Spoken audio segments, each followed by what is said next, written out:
This is the Rat Alert. Civil defense information will be broadcast at 6:40. West of the Rockies, you're on the air. Hello. Y2K, how can we prepare? Stop a few of their machines and radios. Throw them into darkness for a few hours. We are fighting for our lives. My family must survive. Over 5 years, 1,000 gallons of gas, air filtration, water filtration.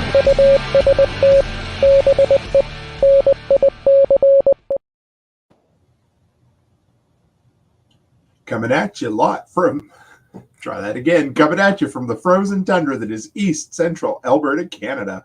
Streaming live on YouTube, Facebook, Twitter, Twitch, Rumble, and Odyssey. Welcome back to the workshop where we create community, find freedom, promote preparedness, and share success. I am Toolman Tim. Today is June the 30th, 2024, and this is episode 460 of Workshop Radio. How is everyone out there? I have an extra special guest this evening. How are you, beautiful? Good. Good. You have not been on, I don't know, how long has it been? Maybe we did one, didn't we? Just at the tail end of the epic road trip? Yeah, in Tennessee there. Yes, yeah. But this is the first, is this the first one since we come back in the new studio, or back in the studio, hey? I want to say yes. I think so. I think so. Yeah. I couldn't believe it. I've been begging and pleading and bribing and just downright on my hands and knees asking you to come on the show, and you're like, I'm too good for that now. So that's not true at all. It's good to have you back. Busy. Holy shit, have we ever been busy? So let's see who we got in here so far. I see Digger. I see Off-Grid Ping. Welcome, our neighbor from Ruby Lane. Byron Roberts, great to see you. Pippin, he said smile and just say yes. We are also over on the shorts feed, so anybody over there, we're going to hopefully get some of the craziest and freakiest comments we can get from them. Who knows? You never know. Sometimes you get 1,000 people. Sometimes you get -2. So we're doing all right. So one step closer. Just uploaded, for the record, the Mexican candies to Patreon for now. It'll come up on the regular feed here in a couple of weeks. Hello, Empty, over on the shorts feed. I love that pink hand standing up in the air. Good to see you. So Mrs. Cook, how have you been? Not too bad. Yeah? Busy? Very busy. Anything? I should throw it out here before we go too far, guys. Feel free to throw it. This is just a kind of an off the cuff. We spent about 5 minutes putting together a few talking points. But this is going to be a laid back, like our old Saturday Night Lives or Friday Night Lives that we did. So any talking point that you want, any questions that you have, throw them out in the comments and we will cover them. So what has been big with you lately, Mrs. Cook? Well, just the daycares. Yes. They consume my entire life. So Pippin says, y'all seem to be kicking butt with the daycares and not very bad. Absolutely. Very not bad. Sorry. Yep. So we have, you know what? I'm sure people have heard it, but let's give it a quick little overview of where we started and how things are going today. Hey? Okay. Do you want to start, or you want me to fill them in, or you want to, where did we start? How did our entrepreneurial journey start? Back a ways, eh? Yeah, back when, I guess it started when Amy was pregnant with Adam. Right. And Amy's your sister. Yeah, and Adam will be 5 this July. Right. So we're looking at over 5 years at this point. Yes. From when, but not since we opened. No, but since we started, right? Yeah. Or since the first time you kicked around saying there is no way in hell either of us are going back to that damn hospital. Yeah, right? I think Adam was he was about 6 months old, and Amy started panicking because she knew she only had 6 months left on her mat leave. Because in Canada, you get 52 weeks. Yeah, most ladies get a full year of mat leave. Unless, of course, you take a lower amount, then you get 18 months. Right, that's new now too, or fairly new. Fairly, a couple years old, but she didn't do that, so she only had a year. And I think he was about 6 months. She started panicking about going back to work. So you know what's funny? Both times, the multiple times that we started our own business, it was all because we didn't want to go back and work for somebody else, eh? Yeah. All Seasons Maintenance was the same way, wasn't it? It was. Well, and I was off on short-term disability too, because I had twisted up my knee. So, and I had to have surgery and everything. So I'm not laughing because you hurt yourself. But I'm laughing because I had a mental image of the security camera footage from this winter. Do you remember? Yeah, when I ate shit. When I hit the ground. Literally ate shit. I did. Did you? Oh yeah. Yeah. Yeah, I slipped and I fell and I was carrying my checkbook. I had my arms full like this, so I couldn't even put my arms out to brace myself. And the checkbook came up and slapped me in the face. And I frigged up my knee again. So, but I'm not having any more surgery on it. I refuse. But. She shows up in Lloyd where we were working. Yeah. And no, I guess whatever it was. And she's hurting big time. Mm-hmm. And she goes, I took a nasty spill in front of the daycare. And I'm like, well, matter of fact, I can probably put that footage up on my phone right now because we're sitting there laughing our asses off, eating skip the dishes. Yeah, but I sent it to everybody because every time I watched, I just took the laugh and I was like, I legit ate shit. I just babe, I was scared. Yeah, I hit so hard. Yeah. Chris Dixon says we call that a yard sale when you skip and all your shit goes flying. Yeah. It didn't go flying though. I held on to it. And the checkbook came up and it hit me in the face. It's one of those leather bound books, and it cracked me in the face because I didn't want to. Basically, everything I was carrying were file folders with all my papers and everything. So if they went flying, I would have been like extremely pissed. And I bring that up because your knee was actually feeling pretty good. It was, and after now it's 3 all or 4 messed years up of the daycare, and now it's all messed up again. So yeah. I'm thinking we're talking about maybe doing home surgery, hey? me doing some, no, not at all. No, yeah. I'll just I'll buy myself a fancy brace and then there we go. Yeah, well, poor honey, because you were doing, over the years you've taken some fun falls, haven't you? That one pretty much took the cake. Trying to think of the ones that come to mind are when you were like 140 weeks pregnant with the twins. Do you remember? And you went down the stairs. We got up in the morning and we didn't have much for. Yeah, but I wasn't that far away. No, but I was scared because we knew we were having twins. And what was it? I was rushing out the door and I was wearing my Crocs. Yep. And Max wants to know what we're talking about. Right now, we're talking about how many different falls Mrs. Cook has had over the years, but we're going to eventually bring it back around to our business journey. But so there was a little bit of frost on those stairs, wasn't there? Yeah. And straight down you went. Mm-hmm. And I scared to death, and you were okay. Yeah, it was okay. Yeah. It didn't hurt. It was wood.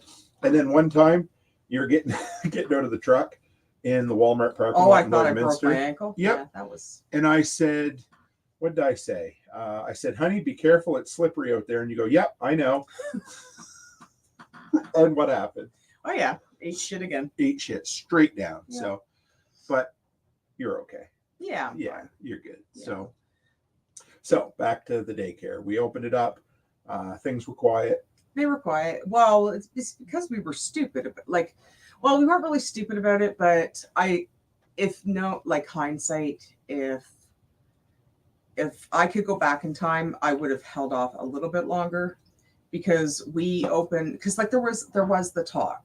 Oh yeah. There was all that COVID chatter going around and stuff. But never in a million years you think they're going to shut everything down, right? Because in our lifetime, that's never happened, never. Right? So and you hear all the chats and the chatter, and you're just like, whatever. It's just people being stupid and the government being stupid or whatever. But we opened March 1st, 2020, and then March 31st, everything shut down. Everything went insane. So, but we were only shut down for a month. Because then they allowed daycares to open back up again. Because they realized, holy shit, what are the people who are supposedly essential? Unfortunately, you know how it is. But keep going. But we were only shut down for the month, and we were able to open back up. And I think we were open for another 6 to 8 weeks, and then COVID came through. Yeah. You're right. Because everybody started getting sick occasionally, and we had 2 little guys that brought COVID in, and then we had to shut down again. And I think we were shut down for another 8 weeks, I think. It was crazy. Yeah, because everybody was sick. And of course, when you work in it, when your teachers are sick, you can't open because you have to have somebody there to watch the kids. And then when we opened back up, the kids that we had prior to that, some of them didn't come back. Yeah, because that's right. I forgot about that. Because then they were home with mom because their mom was working from home at that time and everything. And So we only had, Well, there were legit days where we had 0 kids. yeah, or just one. Yeah. Maybe 2. Yeah.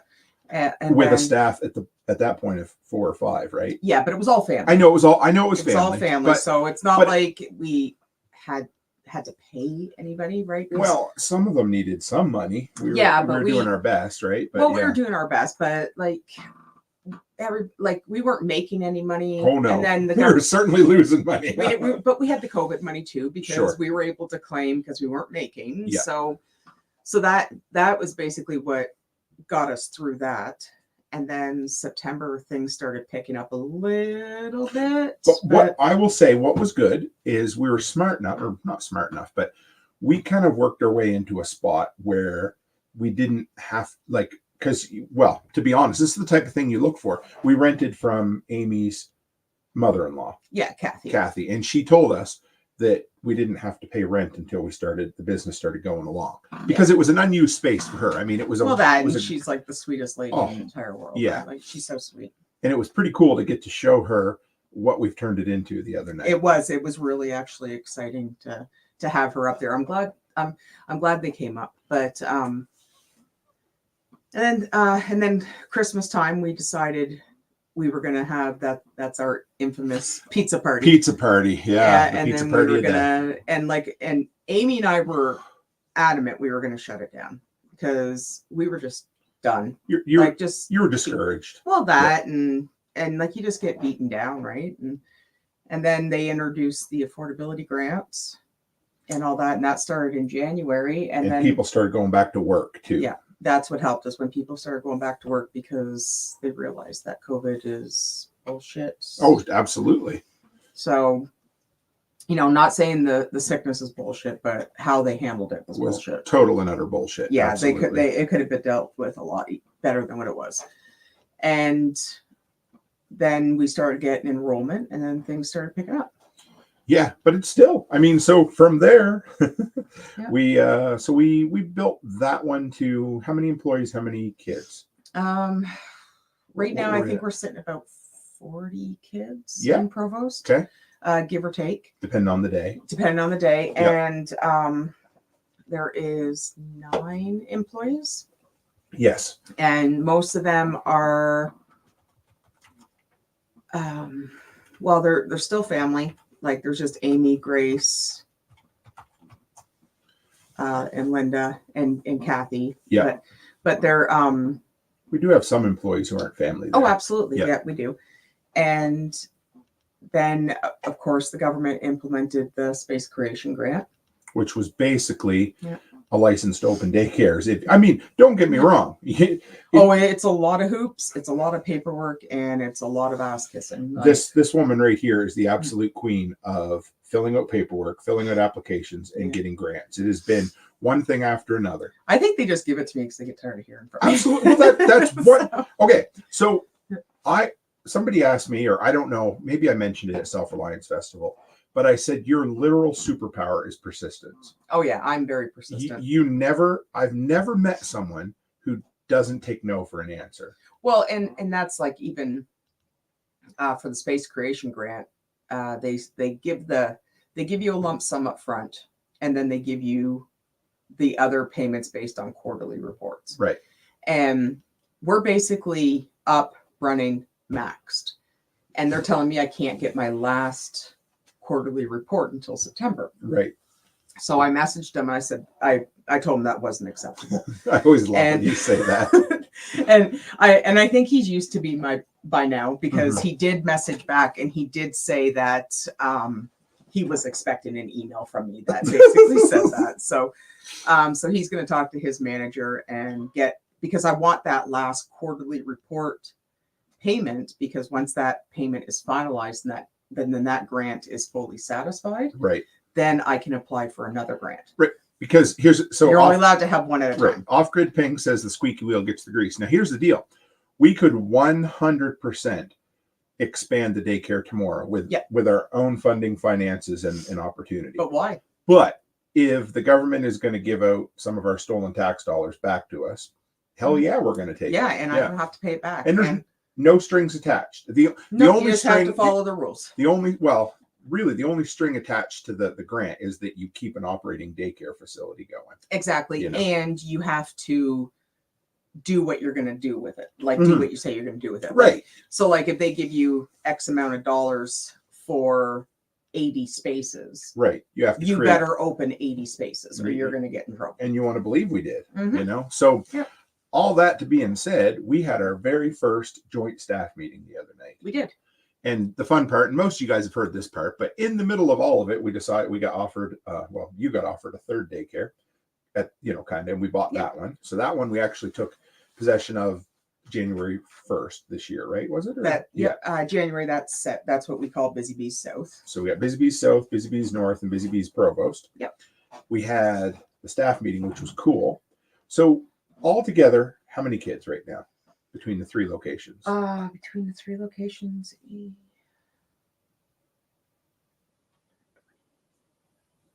160?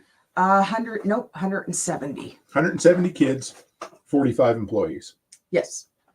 It's unbelievable. Yeah. I was saying the other night, I don't know. That just blows me out of the friggin' water. What's blowing me out of the water is the picture. Oh my goodness. I think I've caught myself looking at that picture about maybe 20 or 30 times because I can't, and that's what I talked about at SRF is what I'm dealing with is that imposter syndrome. Sure. And I think I love that picture. I loved it, but I think it made it worse. Did it really? I think it did. It kind of gave me because I just can't get over that imposter syndrome that I'm having. And when I see the picture, I keep looking at the picture and I was like, oh shit, that is me in the pit. It's kind of like you dissociate from it or something. It's like the picture in Back to the Future as Marty's brothers and sisters start disappearing. No, well, your brain dissociates from it. And I keep looking at it and I'm like, okay, no. That is me. Those are my girls and guy, Brandon. Yeah. But those are, but I just I know it and I can say it, but it won't download. It will come. I've been dealing with this for over a year now.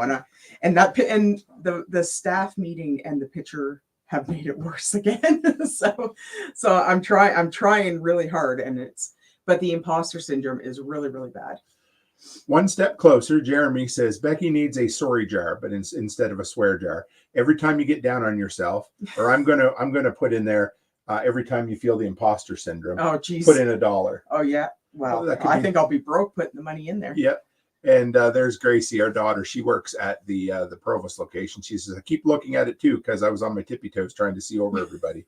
We did good getting everybody in there, though. We did really good. It was awesome, yeah. Yeah, but that imposter syndrome is a nasty little thing, and it's I was thinking the other night, and you did an awesome job at the staff meeting. I was really proud of you, but it is a blessing to know that we have created 45 people depend on us for their livelihood.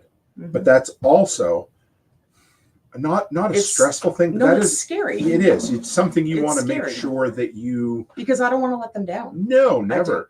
And I don't know if any of them ever watch any of your lives or anything, but I think the world of every single one of them. And it's just like I refer to the kids at the daycare as my kids.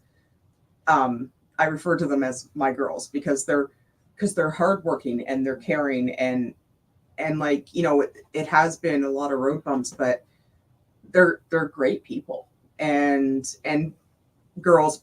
Sorry, the director at North we have a director. His name's Brandon. Yep. So I can't really call him a girl because he's married and he has a kid. Yeah, he's as far from a girl as you can get. Yeah, so I can't call him a girl, but I don't know if you ever watched. He's like, Brandon's my girl. Yeah. So, but he's a good dude. But I don't want to let them down. No. And I try to make sure that I do everything I can for them. And I see the day when we have over 100 employees. I think that'll be even more scary. I know, but it's coming. I mean, I know it will. Depending on how far. I mean, long range. We talk about this a bit, but you and I kind of by the time 5 more years, right?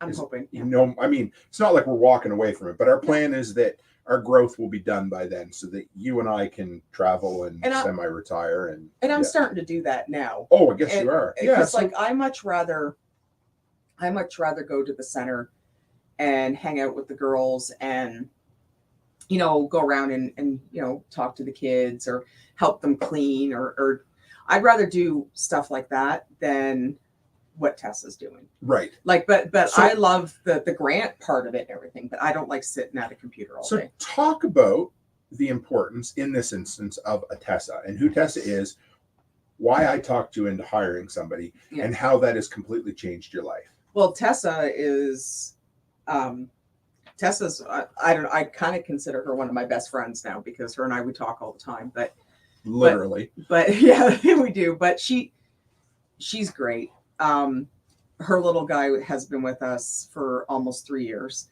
and I cornered her one day and I just said to her, I said, so I heard you're an accountant. And I just kind of, and I was looking for an accountant because at this time in the process, we had developed our nonprofit and we switched over to a corporation. And I know how to do taxes. I know how to do all, like I've taught myself over the years. I know how to do all that stuff. But when it comes to corporation and government, I've never had the opportunity to teach myself that. So I'm kind of lost at that. We were very quickly getting in over our heads. Oh yeah, and I'll admit that too, because I'm self-taught with personal and sole proprietor, and I'm taxes.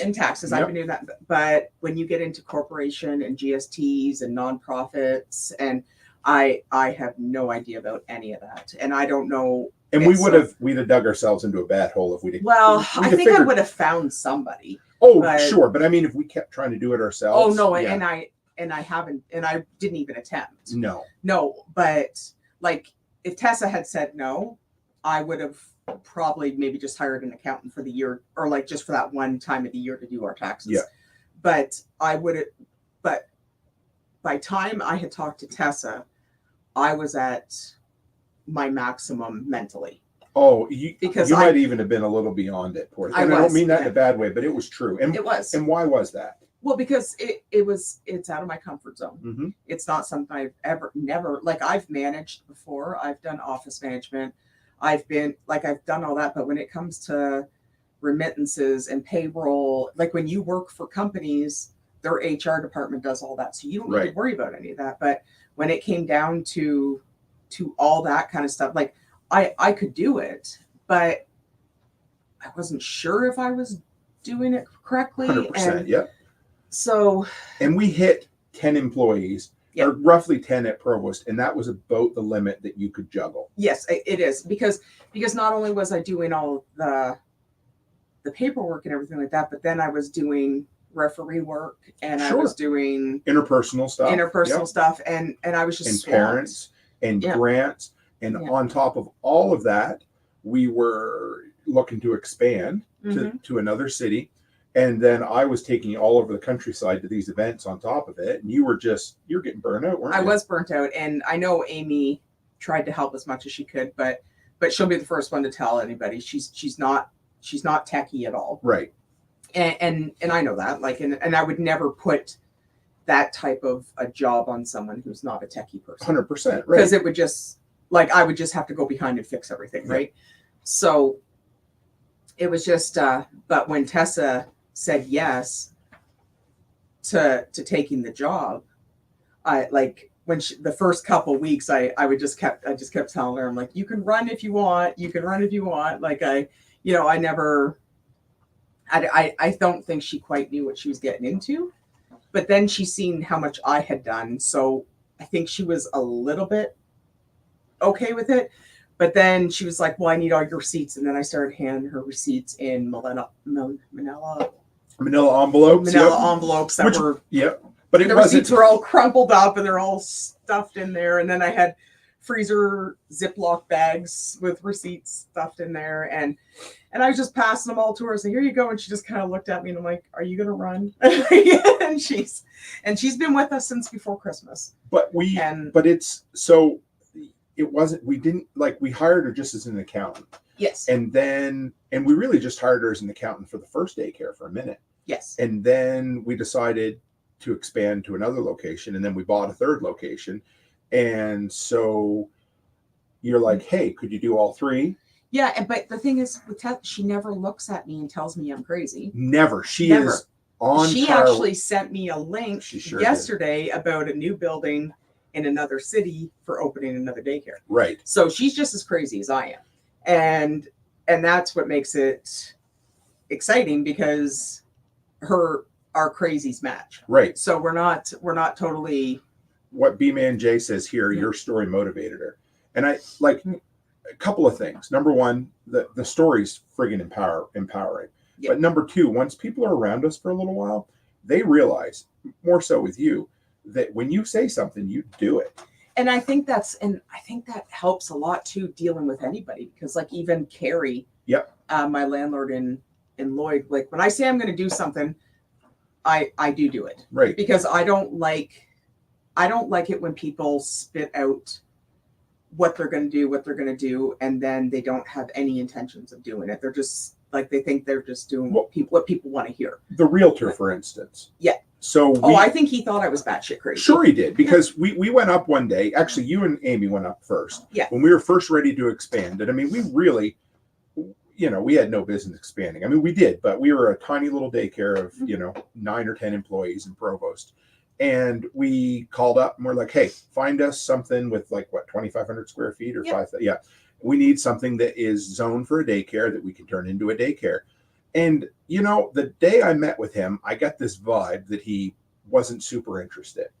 No. And I told Becky that. I was like, he doesn't think we're serious. But you know why, though? It's because the space creation grant had brought out a lot of people from tire kickers. Yeah. And he had already shown a couple of buildings to different people that were tire kickers and had no intention. And I did, when I first met Chris, I told him, I'm like, listen, this is what I'm doing. Yeah. And I looked at him. I don't think he believed me. But I looked at him the day I was there too. And I said, dude, I understand you've been jerked around by a few other people, but you need to understand that when we say we're doing this, we're doing it. Yep. And you just need to find us a business. And I think, or a building. And I think as time went on, he got a lot, he understood because he knew. Yep. Because we went through 4 buildings. 4 buildings and some pretty disheartening situations. But now we got the perfect situation, right? Exactly. So, and then when I went up to Carrie the other day and I told him, I said, listen, who's the landlord of North? Yeah. And I said, I want the upstairs. He didn't even blink an eye. And he goes, well, let me see what I can do for you, because he knows I'm going to do it. Right. And we even had discussions of purchasing the building. Which I think I'm going to hold off for another year or so. Oh, sure. Yeah. But but he knows I'm going to go upstairs. Yep. Like I told him, I said, that's what I want to do. And I'm not lying about that. So, no, because we're already there. I mean, we're at capacity. Yep. We've knocked walls out. I mean, each wall we've knocked out probably makes us and saves us in the ballpark of $50,000. Yeah. Because we don't have to have as many employees. One less employee and a few extra kids for each wall we knock out. Yeah. Because one room with twice the square footage allows us more kids than 2 rooms with half the square footage each. It's weird. And my licensing officer knows it too. Yep. Suzanne, she's the one who suggested the walls, right? Well, she suggested the walls, but she asked when she came up for the one incident we had. She asked me when we were moving upstairs. Yeah. So she knows she's finally, because she was always, don't grow too fast. Yeah. Don't get carried away with yourself. And we're like, okay. Yeah. And then when she came up, she goes, so when you moving upstairs? I'm like, don't worry, probably by October. So I think one of the coolest things was the other day when you came home from Lloyd, and that's where Busy Bees North, that's our biggest location is. Mama comes home and she's like, I didn't really have anything to do. No, I didn't. She went in. The daycare was running itself completely smooth. Everybody was in the place they were supposed to be. Kids were where they were supposed to be. Jobs were done, and you had nothing to do. Yep. That's when we knew that that's when we knew we had to expand again because I'm getting bored. Right. That is exactly it, isn't it? Yeah. Well, but you know what though? If I can hire good employees so that I can expand and I don't have to keep running back to find out what they're doing or to babysit them. How long has it been since you stepped foot in Busy Bees South, the one we bought in January? Well, I said that at the staff meeting.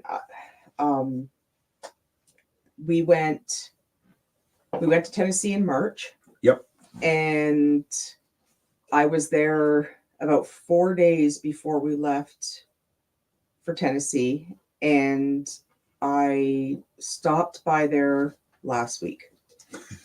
So you went from sometime in March till sometime in June, and never stepped foot in one of your locations. No, and when I went in there last week, Ritu comes out and she's like, "What are you doing here?" And she's the operator. She's the director. And you didn't not stop in there out of neglect. There was just zero need, because we have a self-contained business there that runs, that we have. Yeah. And Ritu, and I don't need to. I trust Ritu, and she knows what she's doing. She runs that place like a watertight ship.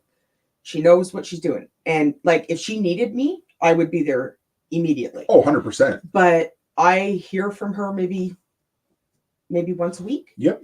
And that's just like, every once in a while she'll send me a message, be like, just let you know I'm still alive and the building hasn't burnt down and everything's good, because like, I don't need to go there and babysit them. They're all adults and they're all doing what they're supposed to do. They're all doing their job, and that's all I can ask for. So from there, in the north one, what day did that open? April 1st. April 1st. April? Or sorry, April 2nd or something like that, yeah. April 1st, or April, May, not even June, 3 months we've been open. That opened while you were in Tennessee. Technically July. Right. Yeah. So, but 3 months, the month of April, month of May, month of June, 3 months. And it's already at the point where it's running really smooth. Yeah. And like to the point where you don't need to be there. No, it still has its hiccups and it still has its growing pains, but we have a good crew. Yeah. And my God. So you hired 2 Gen Z directors to run the place. Yes. Would they be Gen Z? Yeah, they would be. Yeah, they would be. Yeah, they're too young to be millennial. So yeah. And you gave me now that I've taken a bigger portion of the managerial role there with you, because it just needs to be. I took it upon myself to start a management training course or leadership training course with them. It's been going good. Every 2 weeks on Friday, we sit down and cover something new. So this week we talked about setting SMART goals, and you guys have probably heard about that. But for me, it's been a challenge learning how to interact with Gen Z. Well, and neither one of them have ever been in a management position before. Ever. So, but you know what? Again, it's been some growing pains, but they're good. And I don't ever. And it's funny because we say that our employees are our family. Well, in one instance, that's pretty much the truth at this point, isn't it? It is, yeah. What do I mean by that? Oh, Carly. I'm sure we can say that, can't we? Yeah, well, I'm going to, because our oldest son, Mackenzie, hit it off with Carly, who is our director in Lloyd. And I know you're like, oh boy, mixing more family with work. But anyway. She's really, really sweet. Yeah. I adore Carly. We think the world of her. And now she's, at least for the interim, really part of our family. We went out last night to our favorite restaurant, and there was 13 of us. And we had 3 of our kids had birthdays, or kind of. So, really. Yeah. So Kurt's our kid. Grace, if you're still in here listening, her birthday's tomorrow. So happy birthday, sweetie. She's our middle daughter. Yes, she'll be 23. 23. Is that it? I thought she was old. Okay, that's good. I'm glad I get, Olivia, her birthday's on the 13th of July. Yeah, July 13th. And she'll be 25. Yep. And her husband, Curtis, who is our son-in-law. Our son-in-law. Yep. He's my partner in crime. He's taken over a lot of the property management for me and doing all the other stuff that I can. His birthday is today. Happy birthday, Kurt. And he's 27? 20, yeah, I think so. Yeah, same age as Mac. So he's 27. Yeah. Mac will be 27 in November. Yeah. So we went out to our favorite. This would be, guys, it's the Fireside Grill that we talked about a few times in the past. And our good buddy, Chris, runs that. And I would say it's the closest to a slice of anarchy you can get around here. Isn't it? No, I appreciate Chris and Bev a lot. They're real people. They're like, what you see is what you get. Yeah. No bullshit there. And they're hard workers too. Like, they're always there. They are self-made entrepreneurs. The dude is an incredible chef. He's got a beard down to his, I don't know, he's got a good bushy beard. Yep. He's as big as I am, at least, probably, maybe, depending on the month, we go back and forth. He wears pink nail polish, and the dude is into spicy foods. Yep. And he'll come out and sit and talk to you for hours if he has time. And I appreciate him. He's fun. But you guys will appreciate this. We go in there last night, And I look on the wall and I see a new thing framed and hung up there. And it's his rebate check from the Alberta government for the fine he had to pay for staying open illegally during COVID. Yep. They had to refund it to him. They did, because it turned out that what they did was completely in the wrong, and they give him his money back. He fought with it, stayed open the whole time. They ended up, he had to go to court over it. His original fine was like $2,000. They cut it back to $600. He finally paid the $600, and they sent it back to him in the mail because he was in the right all along. So I don't even think he cashed it. I think he just put it in a frame. I think so, yeah. You just put it in a frame and left it there so everyone can see it. It was awesome. So that just made my, he's the type of guy that, there's times he'll have anti-political flags up in there. Loves 80s and early 90s hard rock and heavy metal, but he just cooks like nobody's business. So anyway, 13 of us down there, big round table. It was fun. Yeah, lots of beer involved. Yeah, appetizers, French fries, hamburgers, and it was. So anybody who's within an hour or two's drive, it's worth going. Little hole in the wall place that probably only seats 40 at the most. I think he was on that You Gotta Eat Here, wasn't he? Or tried to get on there. He should have. Yeah.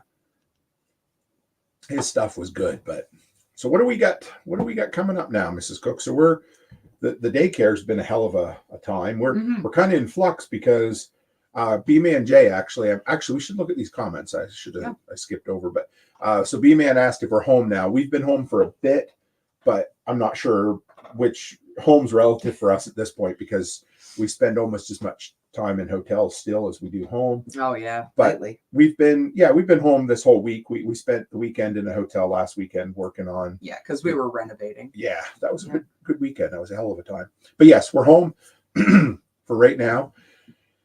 We're probably leaving on it. Well, depending on if the WestJet strike fixes up or not, we're leaving on a jet plane on Friday.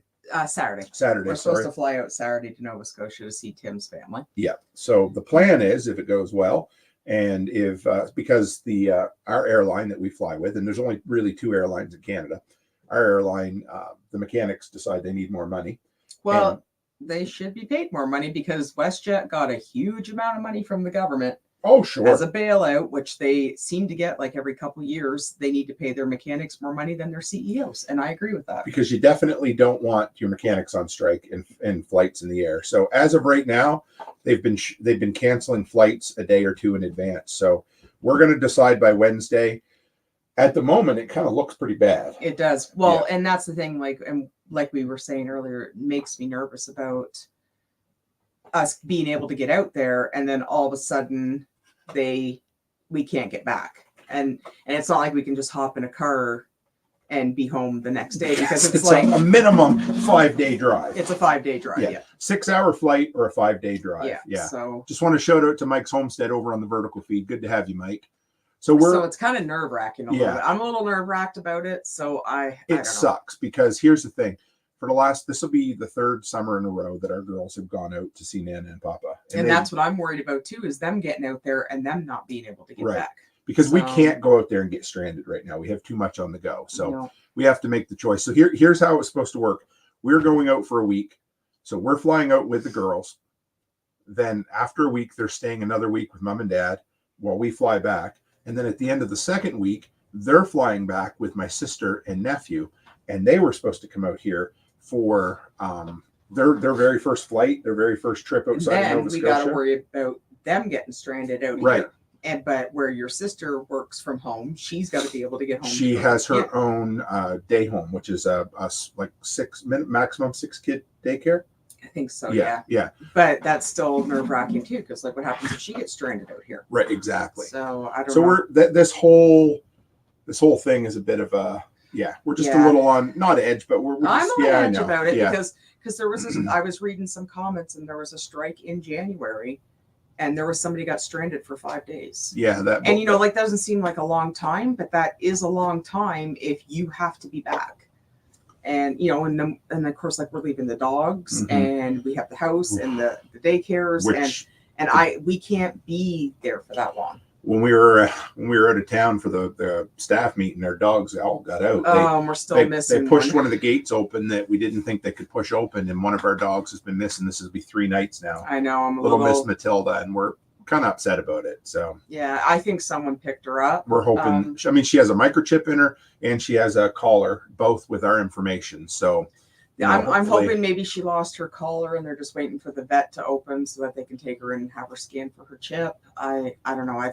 I've been looking. I've put a huge reward online and everything, and I don't know what to do. We've been looking. I've been looking at GPS collars for our dogs, but they're too heavy and bulky for our dog size. Like, yeah, well, Matilda's only 7 pounds. Right, they're just too big. So, and AirPods are, or not AirTags. AirTags. They're still too big. They would work for them, but the problem is that, I mean, they're okay, but they run off Bluetooth, and they have to be within distance of somebody with an iPhone. So it's better than nothing. Maybe we should look at it, but yeah, I have a whole bunch of AirTags. We just gotta get the collars. Yeah, so it's something to look at anyway. But yeah, so I'm hoping somebody just picked her up, and that's maybe they don't have Facebook, or maybe she lost her collar, or because she's a sweet dog, but she's not the friendliest. Oh no, one out of our group. She's probably the meanest, and she bites, and she nips it with strangers if they approach. So yeah, and so I can't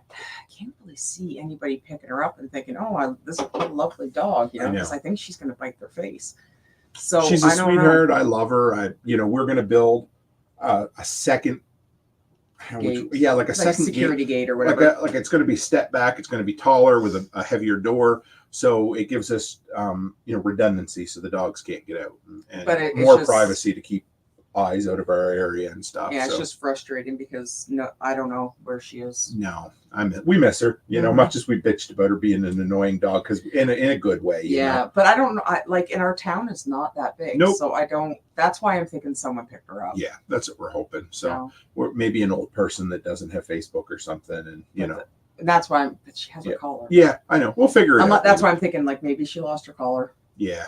I don't know. I guess we'll see. So the other day we were at Home Depot and parked in the parking lot, and I see a dude, kind of reminded me a little bit of when we first got started. Yep. So I was looking back the other day, and do you remember that night that you're like, honey, I found you a trailer. You got to go get it. Yeah. And from the guy up in Lloyd. No, not Lloyd. No, the first one. Oh, do you remember the first one? It was in Castor. Oh, that wood one? Oh my God. Yeah. So it was about an hour and 45, hour and a half, I guess, probably by the time I got to the guy's place. And I had to go after work. And it was an old truck body trailer that the body had completely, they built it with wood, and it had rotted right out. And I headed down there in the winter, picked it up after dark, got home. I was like, well after 10 o'clock. I can't remember. And it was not much. It was like $300.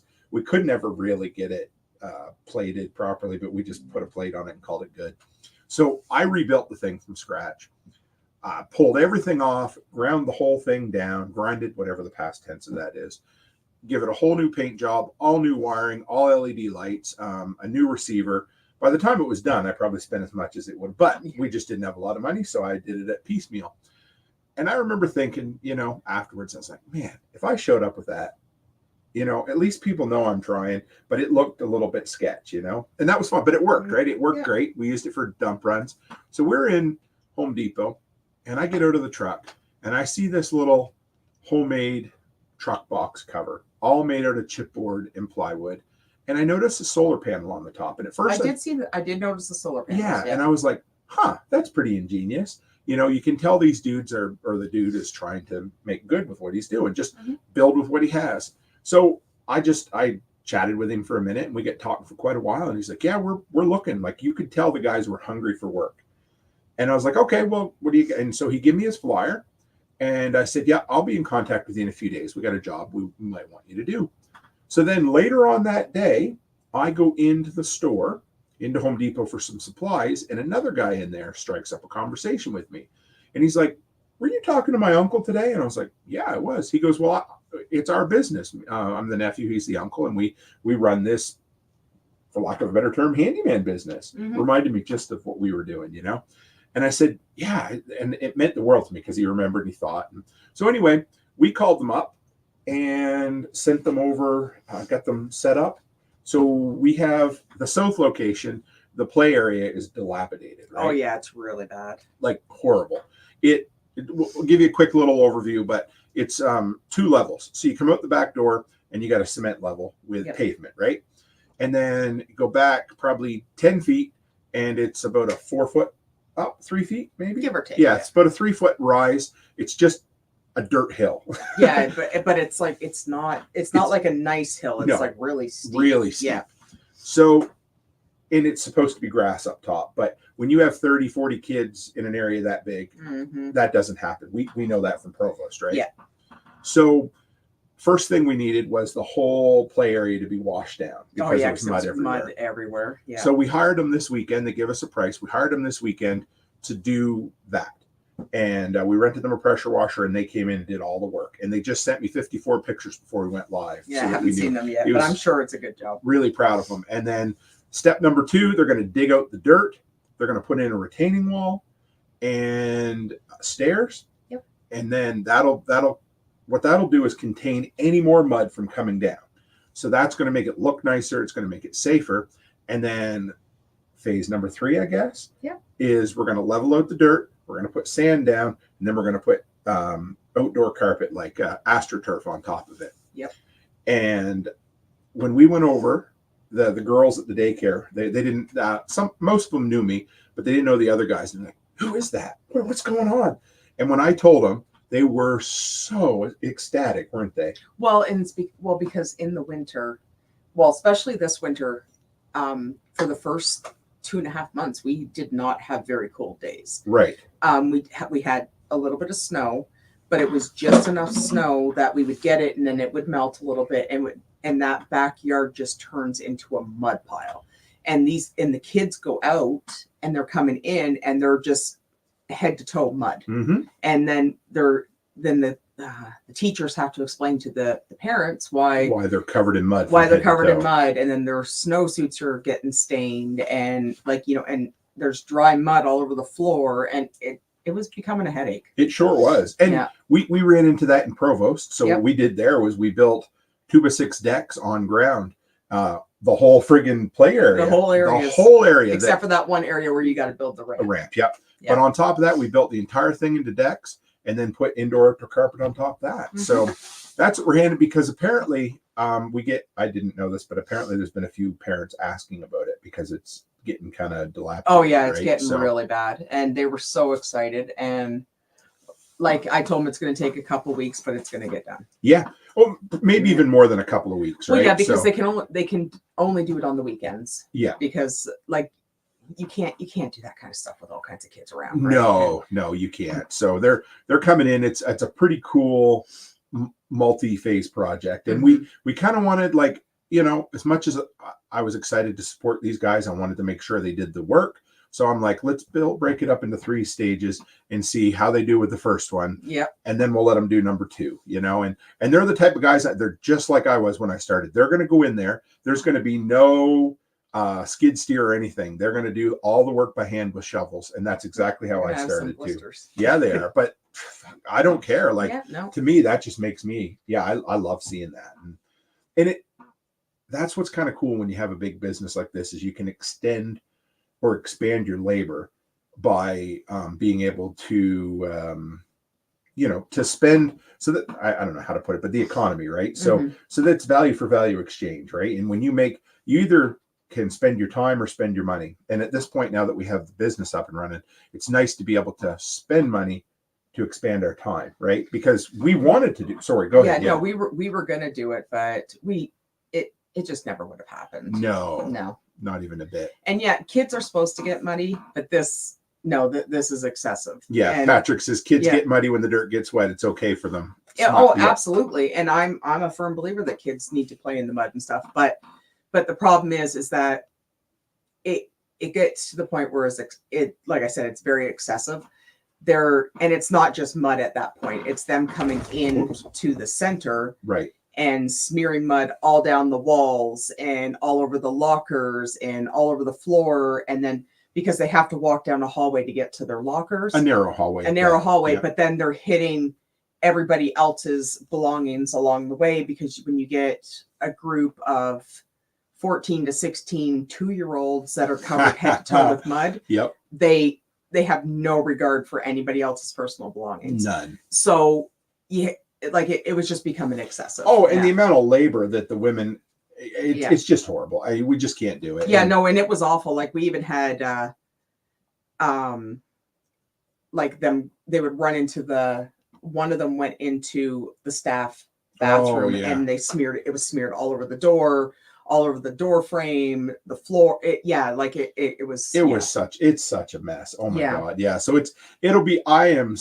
Chris Dixon says Lord of the Flies. Yeah, it was really bad. And then of course, the girls, they're trying to corral the kids and get the kids stripped down and get them in their rooms and everything. So by the time they can find the time to go back to clean it, it's crusted over, and then they're cleaning what should only take them a half hour turns into 3 hours, and it just wasn't fair. Makes it worse for the cleaner at night.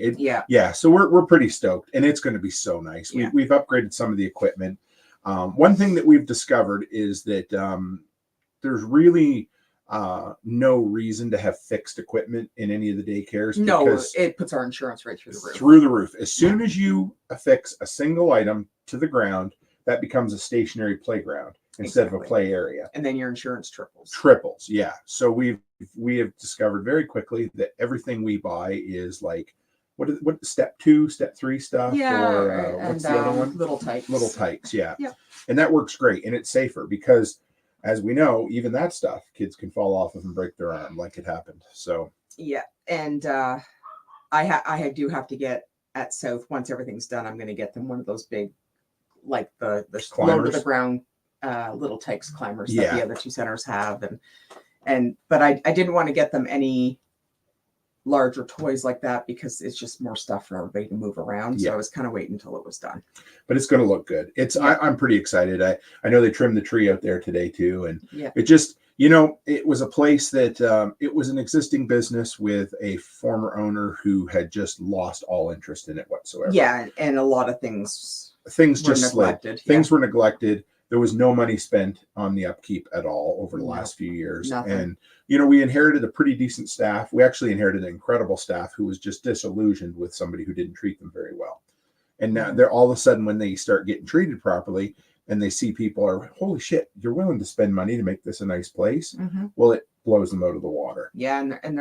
And you could tell they were so excited about everything. Man, they were. Yeah, I'm excited. I can't wait to have that finished because, again, it was something we're like, well, we could do it over the May long weekend. Well, that didn't happen. We could do it over July 1st weekend. Well, that ain't going to happen. And in our defense, it legitimately hasn't really stopped raining. True. Yeah. For the past month and a half. So been all kinds of buckets of climate change falling from the sky. Yeah, we were supposed to have 10 millimeters of rain today and tomorrow, but I now think it's going to be all tomorrow. Yeah. So and then of course, and it's been cold. Oh yeah. Like so. When but beyond that, we've also had to tear walls out of the new daycare. Well, yeah, but when the weather, usually when it's warm here in Provost, if we get rain, everything is dry in like 3 or 4 hours. But now, like, because it's been so cold, when it rains, like our backyard is still wet. Right. And it's been 3 days since it rained. Like we still have mud. And it normally dries quick. It's usually 2 or 3 hours. Oh, max, so like we can't win this year with anything like that. It was nice enough though that I did get the pressure washer out. Yep. And man. But it's going to be muddy wet underneath the deck now for like 6 days. So it's like, you know what's funny? I keep expanding this deck for you, which is great. I like it as much as you do. I'm not bitching about it.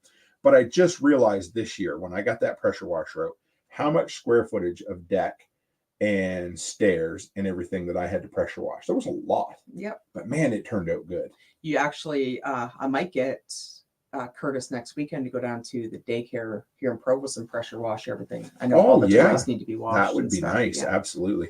So Cabot Porter wants to know, what is cold this time of the year in Freedom units? So last night it was 10 degrees, which would be what? I don't know. Let's do the little conversion here. So 10 Celsius to Fahrenheit, 50 degrees. It was 50. It got 50 overnight, right? Yeah. It's been wasn't that long ago that there was a frost. There was, which is like it was like 33 degrees Fahrenheit. And a couple nights ago it was like down to 4. Yeah. Which would be what? Let's see. 39. Yeah. Yeah. So it's been unseasonably cold and rainy. And this was This is right after they started calling for the worst 10 mil. Oh, Patrick says 10 millimeters. Those little bastards disappear overnight. You said 10 millimeters of rain. Yeah. 10 millimeter socket is the one that disappears for everybody. It's the joke. If you ever see, like, as soon as you open up a new package of sockets, the 10 millimeter gone. Yeah. John Willis sent me a meme the other day, or an Instagram reel that was to a company selling an entire socket set of just 10 millimeters. I thought it was pretty cool. So yeah. But 10 millimeters of rain, which would be close to half an inch, right? And so I don't know. Beyond that, what's it been? What do you? Oh yeah, I don't know. My phone's buzzing. I think that might be our friend there that's doing the work for us, but they're okay. No, it's a Provost number. Oh, that's what I wondered. Well, go ahead and answer it if you want to go out, or you can. Yeah. All right. So, so she's gonna answer the phone while I'm on the live here, just to see what's going on, yes. And maybe just hang on here, guys. Maybe we get a live call for a missing dog. That would be really cool. I wouldn't mind that at all.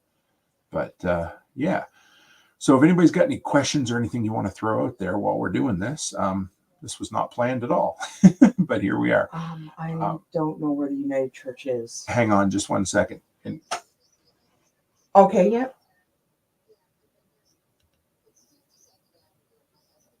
Okay.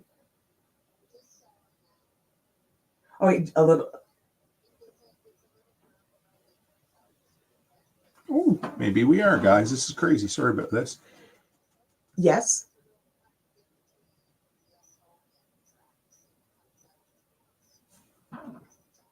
Okay, you okay, I have to go. Okay. Yes. I think they, yes, sorry. Do you want me to come with you? Yeah. Well, guys, it sounds like, of all things, our little dog might have, that's the wrong one. Hang on, let me switch over to this one. It sounds like little Tilly might have just been found. Somebody just saw her by the railroad tracks. So we are going to go. I don't hate to leave you here. So thank you guys for having a great show with us tonight. What a crazy end to a show. So I'm going to run upstairs. I'm going to catch Becky. I appreciate the hell out of you dropping in for a Sunday night. Thank you very, very much for this. And as always, stay happy, stay healthy, and have a great week.